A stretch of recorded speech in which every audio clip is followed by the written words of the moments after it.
Hello students, so in this lecture we will be discussing about some quantum mechanical aspects related to nanotechnology.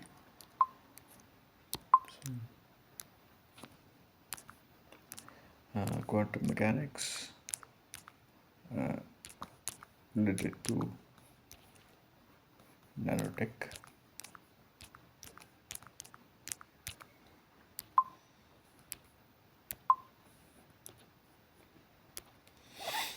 Now, uh, the first one is the wave particle duality. So, the double slit experiment that was done by Young, it said that if you have a single source of wave at a certain point, say here, and this is emitting some sort of see, you have a certain point of source here, a wave source here, and this one is emitting waves like this,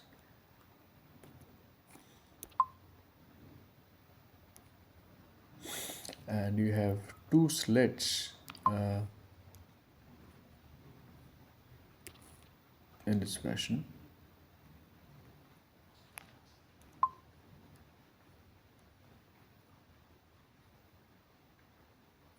S1 and S2. This stands for S1 and this is S2.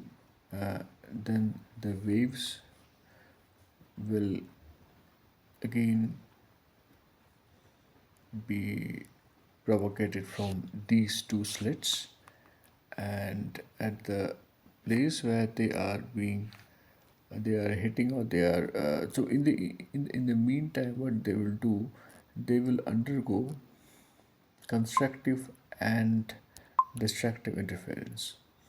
So they will the intensities, if say when the first wave has intensity I1 and the second wave has an intensity I2, so the intensities will add or they will cancel each other.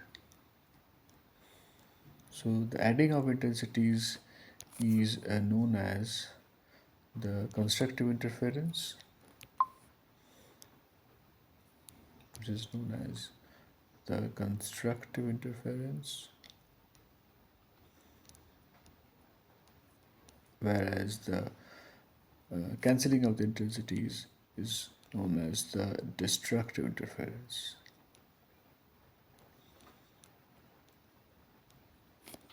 So a series of dark and white patches will be formed here. So the dark ones will be corresponding to constructive interference, and the dark ones will be for destructive interference. So we'll have white and dark patches formation taking at this place, like this.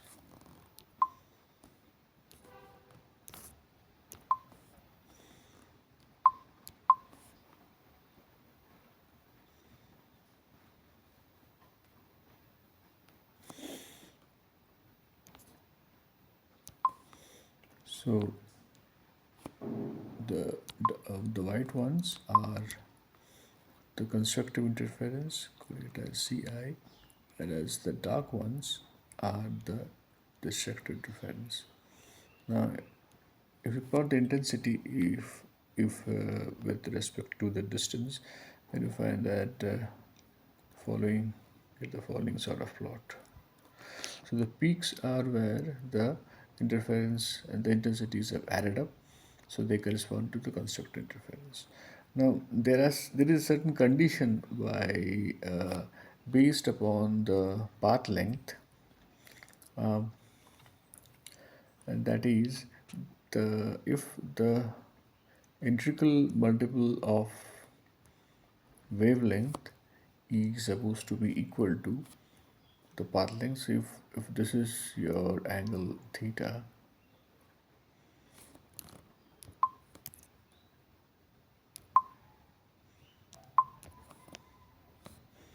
This the distance between them is a d.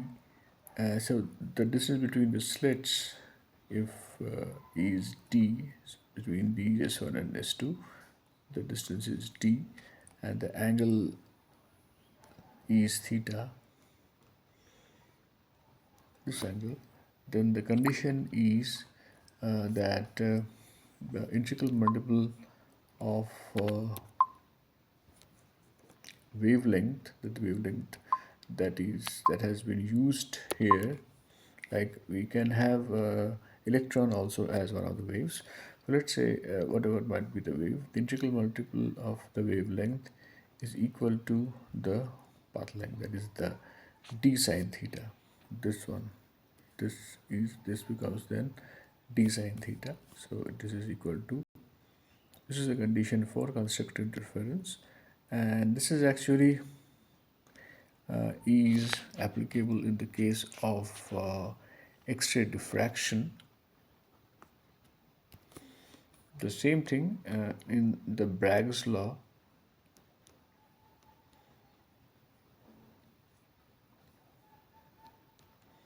It is used for the X-rays is applicable. So according to the Bragg's law, in the XRD, if you have a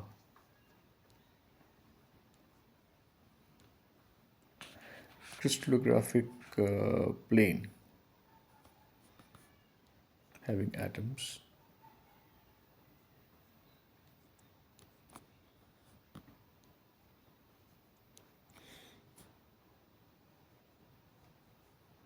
these are atoms, so each one is representing a plane. So I say 1, 2 and 3, so each of them is representing a plane.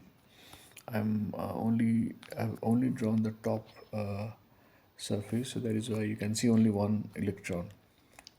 So in this case, if the X-ray is falling and it is getting scattered from the two planes, then here also the path length, you can see from this point here, the path length traveled by the extra path traveled by the second ray.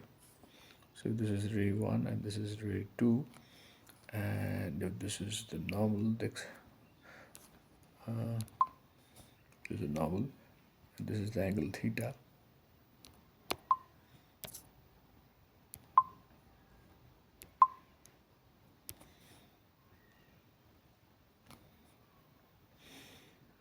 And the distance between the two crystallographic planes is d. This is theta and this is theta. Then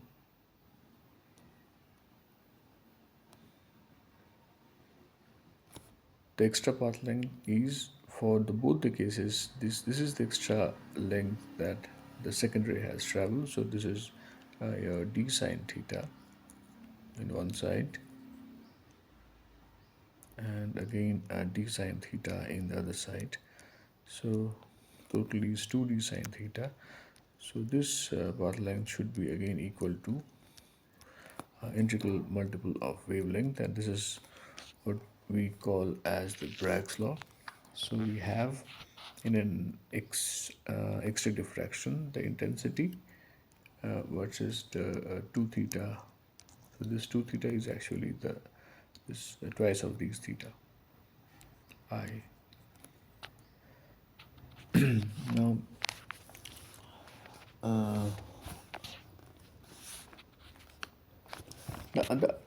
so the next aspect of quantum mechanics being used in nanotechnology comes in the form of the black body radiation or Einstein's radiation.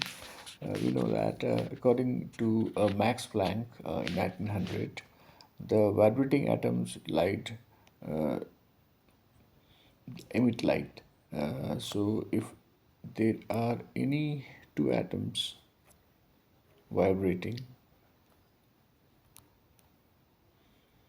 and the vibrations by we mean that they are under it corresponds to the infrared energy. Now if any two atoms are vibrating, so the energy associated with that vibration is discrete. So the energy vibration E will be equal to some integral multiple of h nu, where h is the Planck's constant, n is an integer, and h is the Planck's constant, which is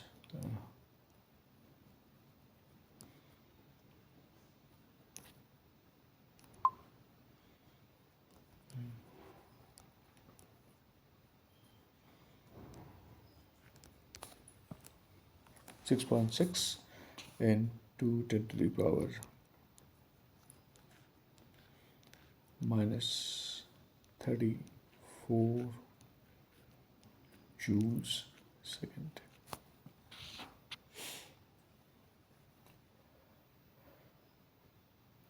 Later on, based upon this principle, Einstein later proposed that the light is actually consisted of discrete energy packets called photons. So this is of light. Also, we have discrete energy, that is E is equal to nh nu, similar to that, and they are called photons.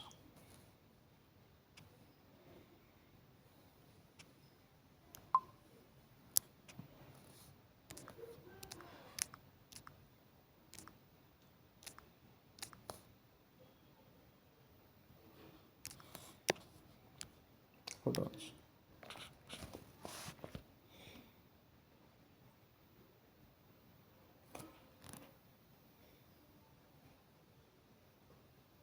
Now, whenever you have a surface of a metal, or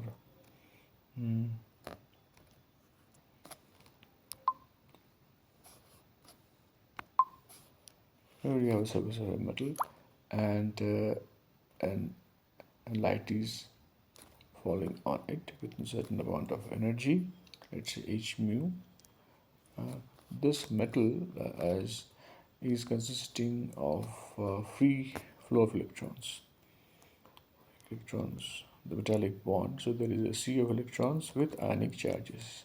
This is how the metallic bond is formed. Now this metal again has got is associated with something called work function. So this is the amount of energy that an electron has to overcome when it is accepting h nu to get out of this metal surface. So we can see that, so if we denote it by phi, we can say that h nu is equal to phi plus, let's say, Ke, kinetic energy of the electron, maximum kinetic energy of the electron, and this is known as the photoelectric effect.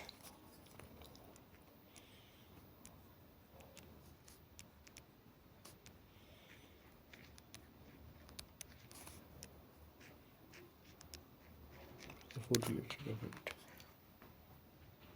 This is the threshold, and this again h phi is equal to h nu 0, and this nu 0 is then called the threshold frequency.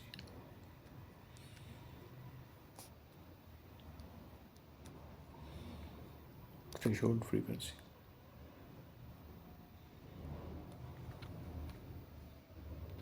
Now, since light has both wave-like and particle-like properties, de Broglie postulated that similar wave-like nature of matter waves, like in the case of any matter wave. So according to de Broglie, it was previously said that the lambda is equal to h by mv, that any matter which is moving with the velocity v will have a wave associated with it, and these are called the matter waves.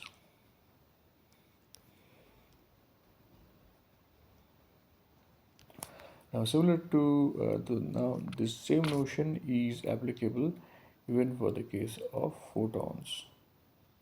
Since photons have both wave-like and particle-like nature, so the wave-like nature comes from the fact that it is following de Broglie's theory. Now, the de Broglie relation shows that the wavelength is inversely proportional to the momentum of the particle, and the frequency is directly proportional to the particle's kinetic energy. Now, this is the momentum of the particle, and the frequency nu is proportional to the kinetic energy. So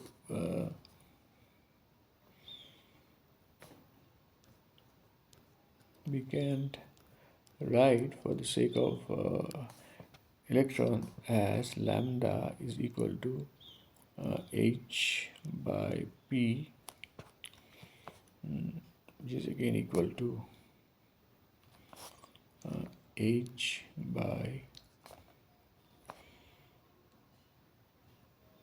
gm0 v, and it is again equal to h by m0 v,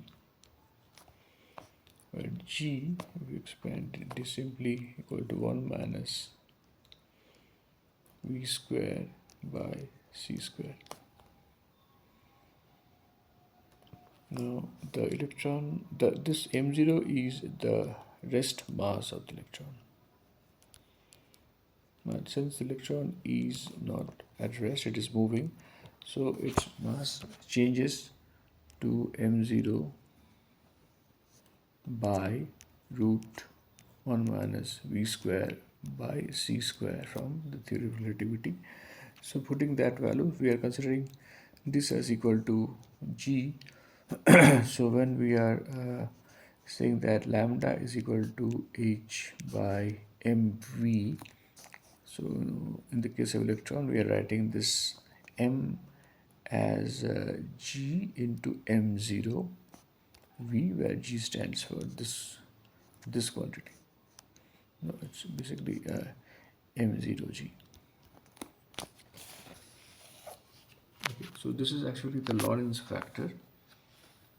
G is called the Lorentz factor. This is the speed of light in vacuum.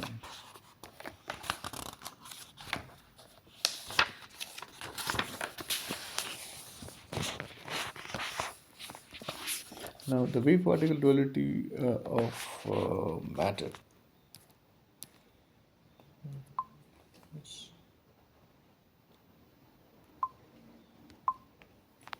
Now, this wave particle duality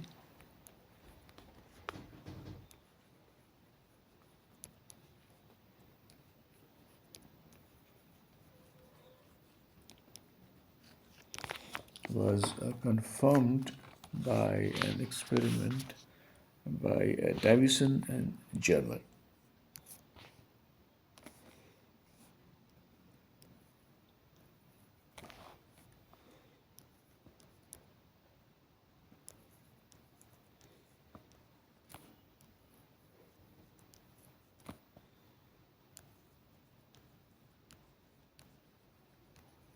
Davison and Germer. The experiment demonstrated that a wave nature of electron conforming to the hypothesis of de Broglie.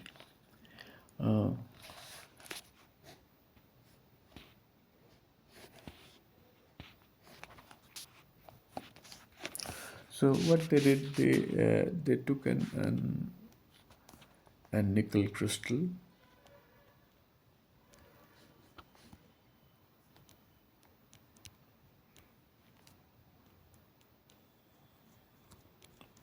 which was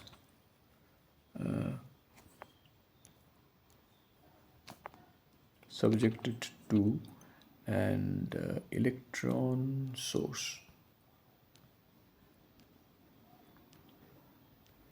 Now, electron can be produced by two methods. One is thermionic emission,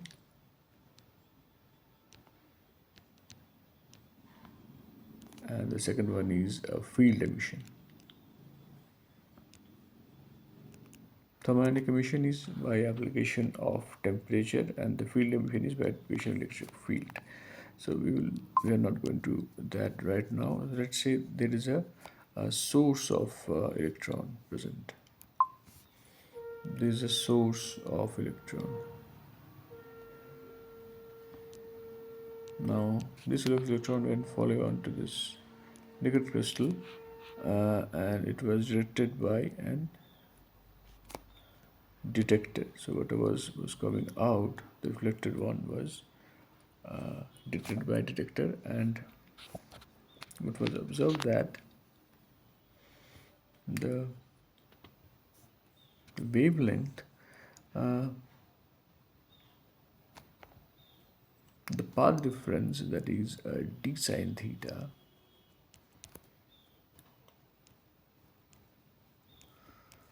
was equal to 2.15 into sine 50 degrees. So 2.15 is the interplanetary spacing for nickel crystal D, 2.15 Armstrong. So it came as 1.65 Armstrong for constructive interference, whereas the nickel lattice spacing, Ni spacing,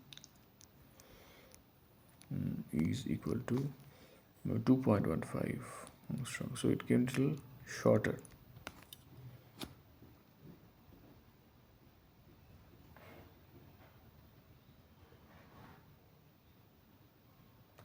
Now, theoretically, the electron wavelength from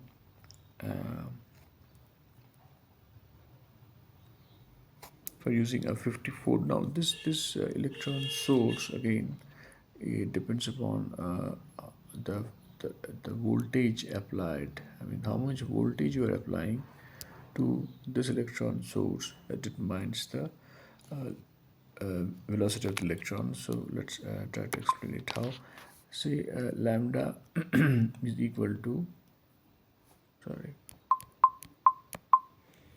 lambda is equal to 1 by h p, and p is equal to root 2 m into e. Now, since e is equal to p squared by 2m, and electron with a certain voltage is equal to E, so that makes this as, you can write this one as equal to h by 2m EV. So this voltage, how much voltage you are applying, is very important. So in the case of Davison and German experiment, it was found that 54 volts was applied for the electron source, and what was observed that the wavelength was again found to be, the lambda was found to be 1.67 Armstrong. So this is actually close to, this is quite close to 1.65 Armstrong that we observed for this d sine theta, from d sine theta.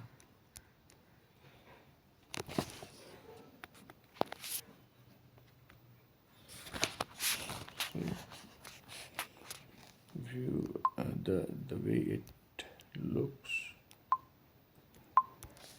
is this one.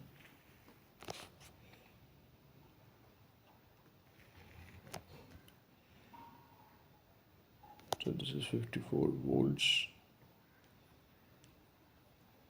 applied, and so the path takes a pattern like this, and this angle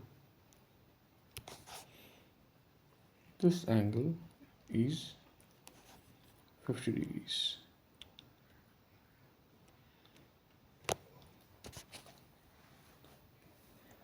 Now, the electron waves, considering the electron waves,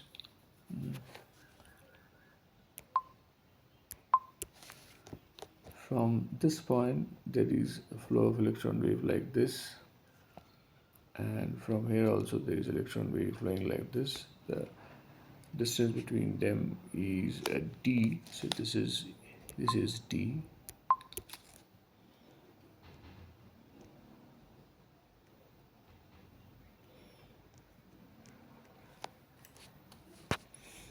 However, the electrons travels, the electron waves can be considered in this direction as well.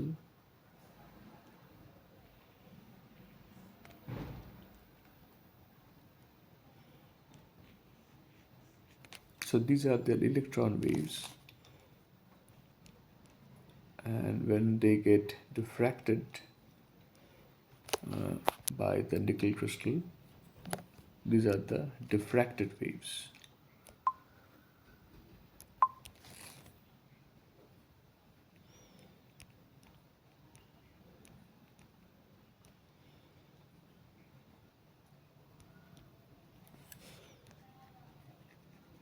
So the diffraction is taking place due to the lattice spacing. The lattice spacing is d. So here we are taking d sine theta as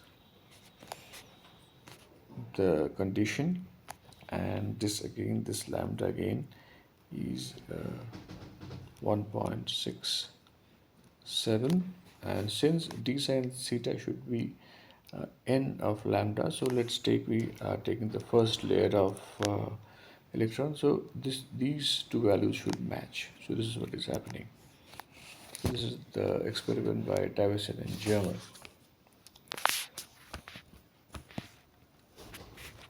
Now, to this, we didn't introduce the concept of whatever we have discussed till now is quantum theory, but the concept of quantum mechanics came when when this wave function, the concept of wave function was introduced. The wave function is denoted by psi, and what can be said is that the psi square is actually the probability of finding the wave function of the wave function, whatever wave function is. So basically, when we say wave function, we mainly say that the wave function is of electron. Now, the Schrödinger's equation and this wave function is governed by Schrödinger's equation.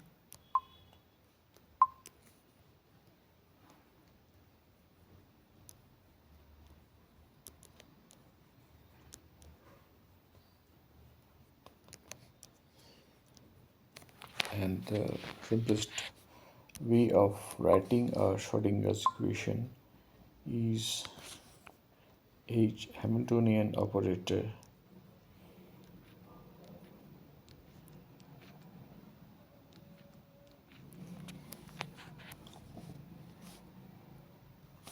is equal to energy operator, and here we are using the wave function psi. So then Hamiltonian operator acting on a wave function is equal to an energy operator acting on a wave function, and by Hamiltonian operator we mean the kinetic energy operator plus potential energy operator acting on psi and this is the energy operator acting on psi. So this is p square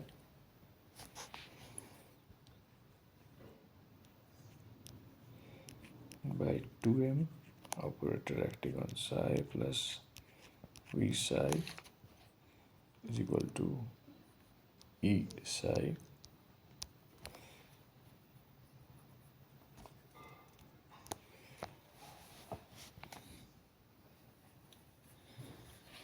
So now the wave function, a free particle can be expressed as e to the power I kx minus omega t. So this again is equal to e to the power I h cross p by h cross minus h by omega by h cross t.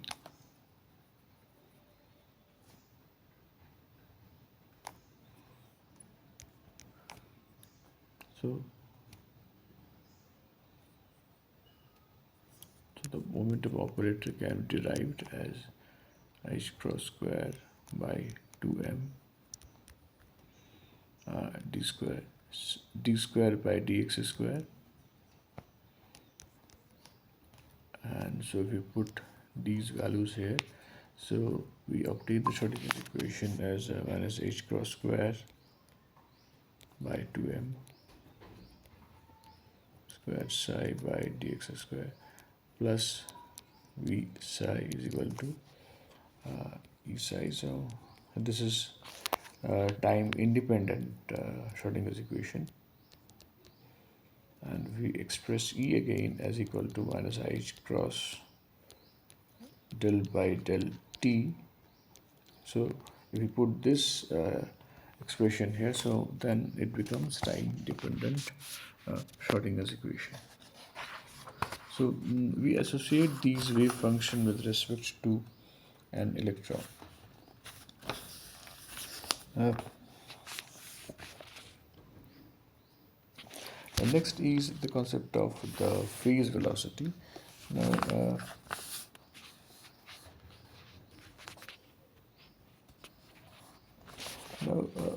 phase such as this is any wave traveling. So any point on this wave,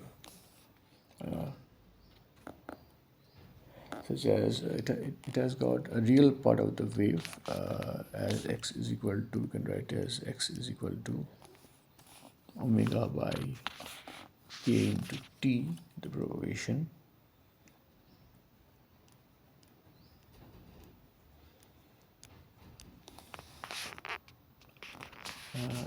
So that now we know that p is equal to h by lambda, which is equal to h cross k by 2 pi,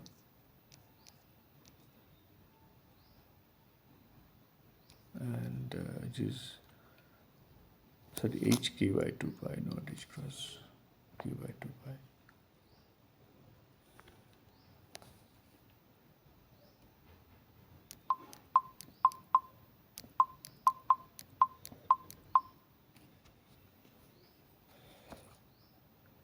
So since lambda is equal to 2 pi by k, so h, if we put k here and then 2 pi, so this becomes h cross k, and also E, which is equal to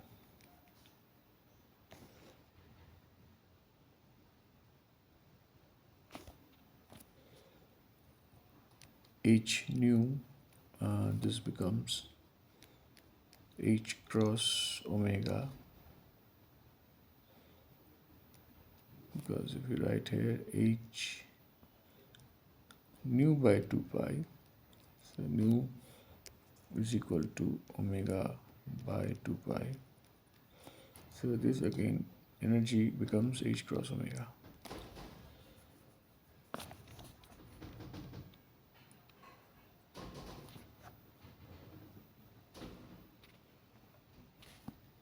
So any fixed phase, I mean any point of a fixed phase, that is a peak in the real part of the wave, it will travel. It will move as x is equal to omega by k omega by t.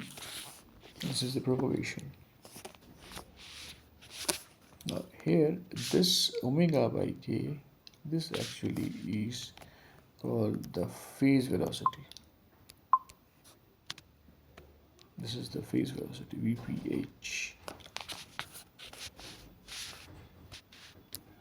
So we can represent it as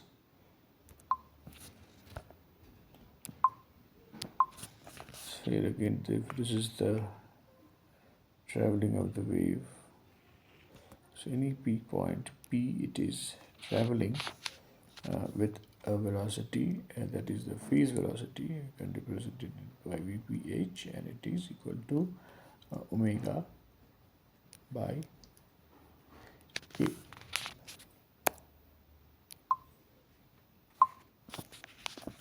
Now, the wave function that we just described is a function of position and time, and it has a constant absolute value at any describing particle, and there is a localization in the wave function since the momentum is perfectly described. So if this delta x, it becomes extremely small, the deviation in the position is extremely small, then what we can we introduce the relativity.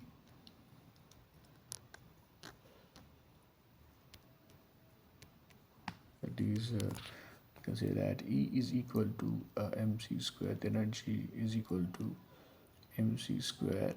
Then, and also there is localization. Any position on the infinite plane x, there is a localization, and the momentum. So we can write the phase velocity as equal to, in this case, the phase velocity, which is equal to omega by k. We can write it. We can write omega as E by h cross, since P is equal to h cross k and E is equal to h cross omega. We're considering these two values, and we can write it as omega by k, and k we can write it as normally, instead of writing as lambda by 2 pi, let's write it as a lambda by 2 pi. It can be any length, in fact. So by wavelength, what we mean is that any point, the peak point, say, is traveling from this position to this position. So this is actually the wavelength, so it can be taken as L also. So if we put all these values, lambda by k, then it forms mc square. If we put mc squared here by h cross, and 1 by 2 pi, so it becomes mc squared by h lambda.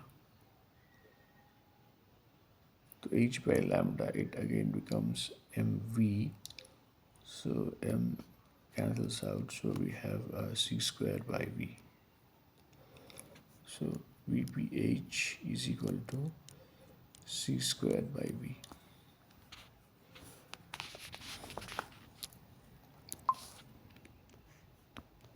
This is the expression that we obtain.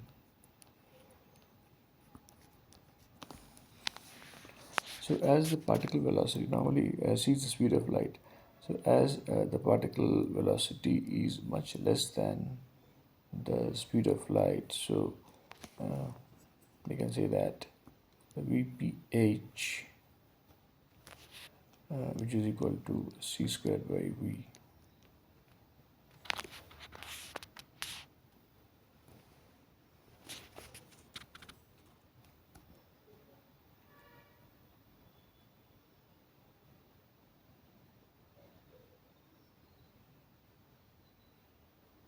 Is greater than the speed of light, since v is much less than the speed of light. This is the de Broglie. So the de Broglie wave travels faster than light. Now, to understand this unexpected result, Heisenberg's uncertainty principle comes into play again to give a wave description of the localization of a particle, and introduced them as the group velocity. So whenever there is a localization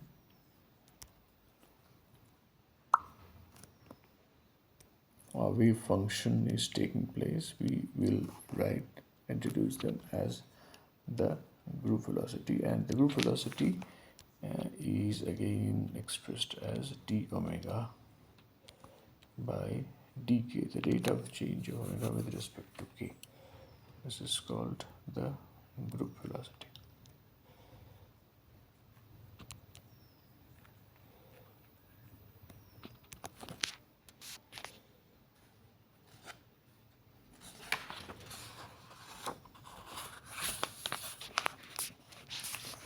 So let's take an example. Suppose we have a situation where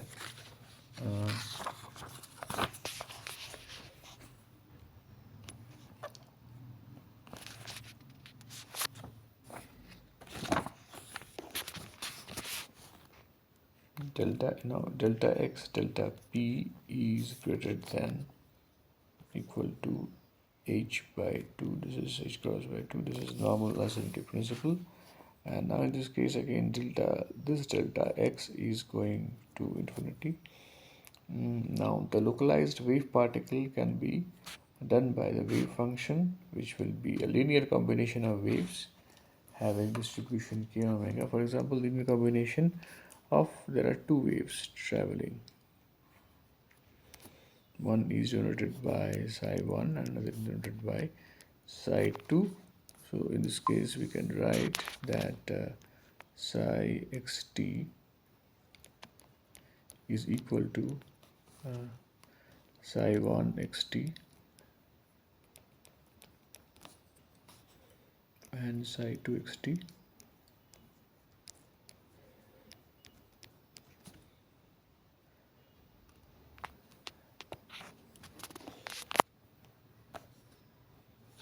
Now, so the delta x, so this actually will look like something like this. This is one wave traveling. This is another wave traveling. This is another wave traveling. And the distance, this is the delta x distance. Now this delta x is again will be equal to 2 pi by delta k.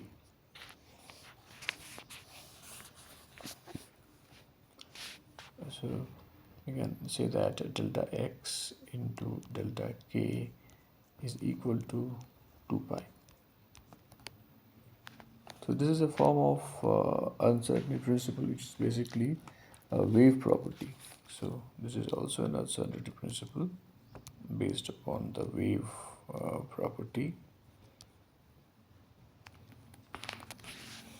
Now P is equal to H cross K. So delta P will be equal to H cross delta K.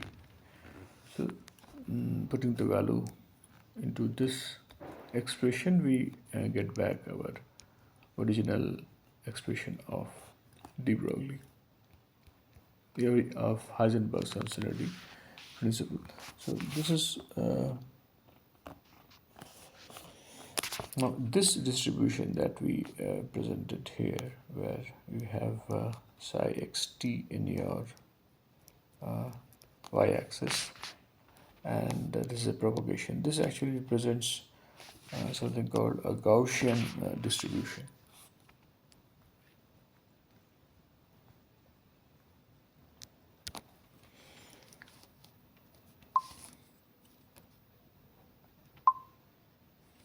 So let's write it in a more detailed form.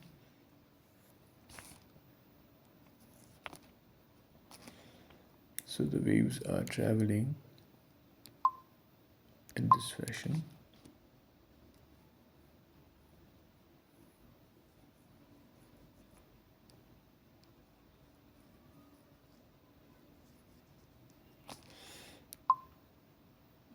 You can associate a plot like this. This is the Gaussian plot.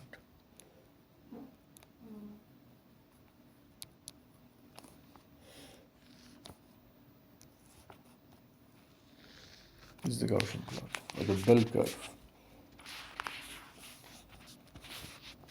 So now group velocity in this case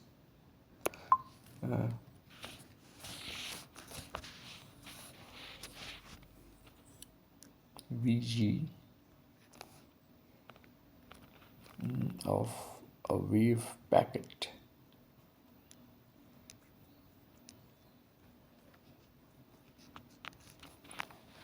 is disturbed by the motion of the envelope. So it looks as if it's an envelope. This is a wave packet. And so the wave packet velocity is again equal to the distance traveled divided by time. And so the distance traveled is again the change in omega by change in k. So instead of phase velocity, which was being written as omega by k, we have the change in omega and change in k. This is equal to del omega by del k when the k is moving towards 0. Now, considering for a localized moving particle, so you have a localized moving particle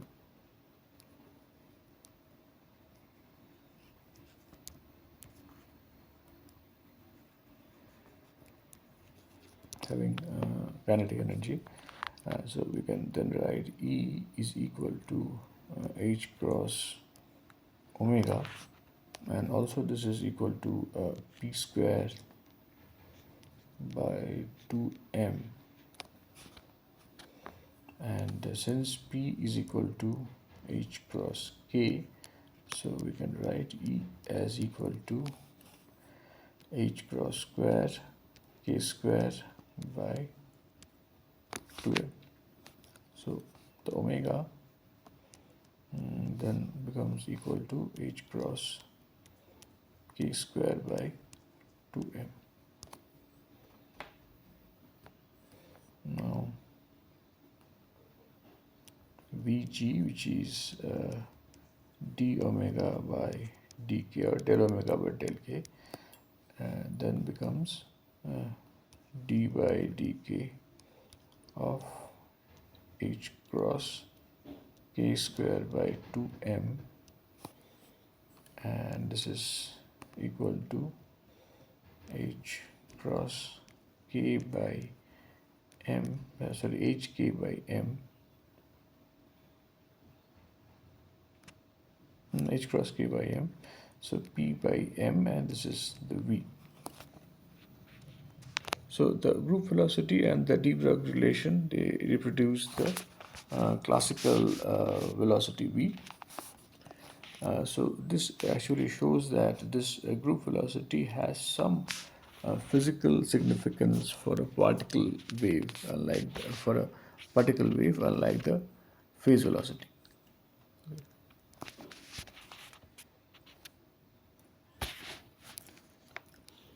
Now, the Schrodinger's equation was, as we have rightly discussed it, it actually the equation of the wave function describes it's a basically a differential equation based upon the motion of the